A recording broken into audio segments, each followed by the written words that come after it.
but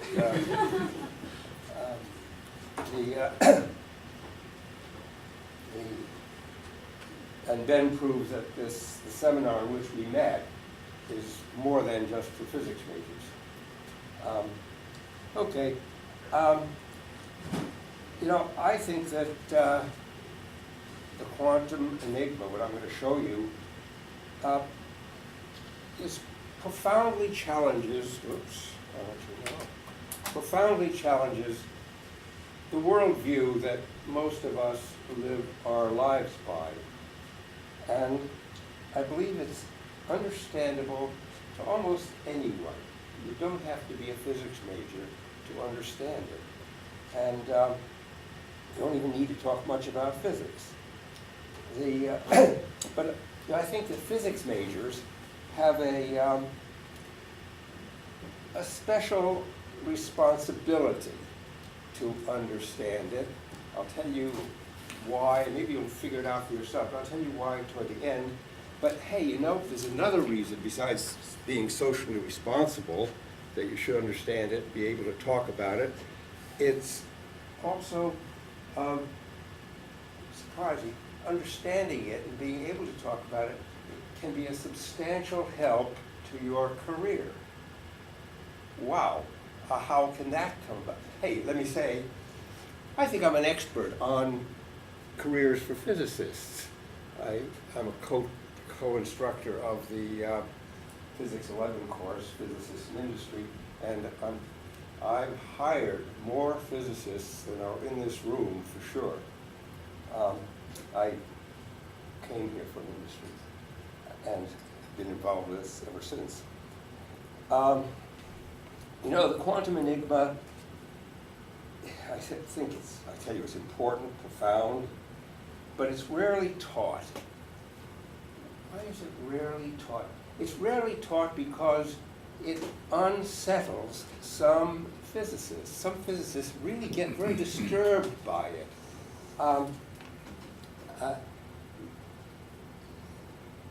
And many physicists even say one thing and say another. You know, there are experts on both sides. When Ben quoted John Wheeler, I just happened to decide I'll open my book and open another quote of John Wheeler. John Wheeler draws a picture. Is this chalkboard? Yeah. John Wheeler draws a picture like this. That's an eye, and it's looking back at the Big Bang. We can't look at the Big Bang, but we look back at what the Big Bang left us with, the microwave background radiation, for example. And John Wheeler. Oh, hey, thank you.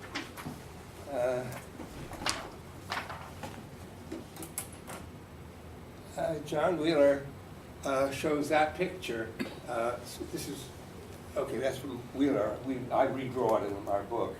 And John Wheeler, in regard to that picture, writes, "Does looking back now in quotes, give reality to what happened then?" What a weird thing to say, right? Hey, but that's, thank you. Okay, hey, the encounter with these mysteries that I just referred to, that Ben refers to, is controversial for sure, and for physicists it can actually be embarrassing. And you'll be able to see why maybe. Well, it involves, maybe Ben can explain why it's embarrassing. He's a psychologist. But let me show you, there are physicists on both sides of the issue, and physicists on both sides of the issue have Nobel Prizes. So they're reputable physicists on both sides of the issue. And let me say, my controversy with Ben, I consider a friend, my controversy with Ben is really mild compared to the controversy raised by some of my physics colleagues at UCSC. But that's another story. The free will issue of our debate is all about quantum enigma, physics encounters consciousness. This is the book. And it's actually the discussion, the book, the table of contents of the book, and the book is a discussion guide for the 2-unit seminar, Physics 75, called The Observer in Quantum Mechanics. I see that, actually Ben has the first edition of the book. Is that yours? Yeah, yours. That's a paperback revised second edition. Pages are different, among other things. By the way, that 2-unit seminar I think has 2 places still available. It's limited to 14 students. On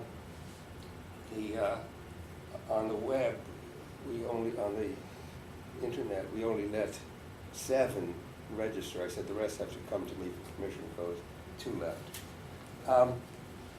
Okay, when experts disagree, you can choose your expert, right? So after Ben talks and I talk, you can decide for yourself whether you or I have free will.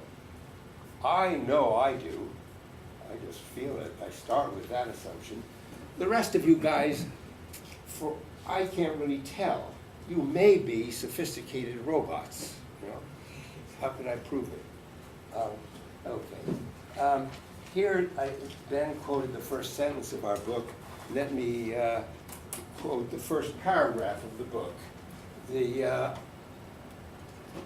Actually, when the book sort of grew out of physics, of course, Physics 2, the Quantum Enigma, which has been a controversial course in the department, which has been going for 20 years. I think it's probably the largest non-required course in the department, and almost surely the best rated course in the department. But when it was proposed, one colleague objected to the course back in 1988, and he said at a department meeting, though what you're saying is correct, presenting this material to non-scientists is the intellectual equivalent of allowing children to play with loaded guns. What he meant was, hey, if you tell people, non-scientists, what physics is saying, you're going to open their minds to all sorts of nonsense. That's a danger, and we're aware of it, and we address that in our course. But we say, hey, this is a controversial book. But nothing we say about quantum mechanics is controversial. The experimental results we report and our explanation of them with quantum theory are completely undisputed. It is the mystery that these results imply beyond physics that is hotly disputed. For many physicists, this mystery, the quantum enigma, is best not talked about. It displays physics' encounter with consciousness. It's the skeleton in our closet. I didn't coin that word. An eminent physicist named Jauch coined the term. Okay.